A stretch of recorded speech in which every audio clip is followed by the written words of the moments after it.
அப்போ யாருமே காணிக்க போடும்போது காணிக்க இப்படி காமிச்சு போடுறது இல்லை, கையை மூடியும் மறைவாதான் காணிக்க போடுவாங்க. ஆனா எல்லாரும் காணிக்க போடுறாங்க.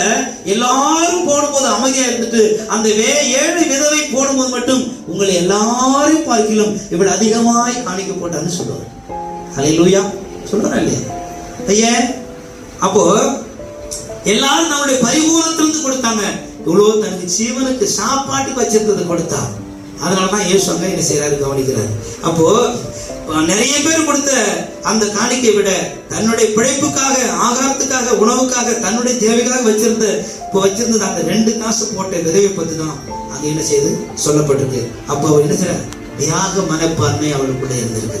அவருடைய தியாக மனப்பான்மை எப்படியோ நமக்கு இல்லைன்னா பரவாயில்ல, ஆண்டவருக்கு கொடுக்க வேண்டுமே என்கிறதான ஒரு தியாகம் அவளுக்குள்ள இருந்ததுனால யாரு போட்டதையும் எல்லாரையும் கவனிச்சாரு.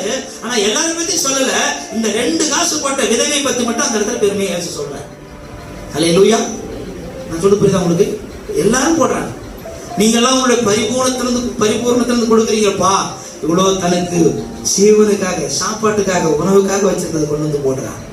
அவங்க எல்லாத்தையும் காட்டிலும் இவ்வளவு அதிகமா போட்டா அப்படின்னு சொல்லி.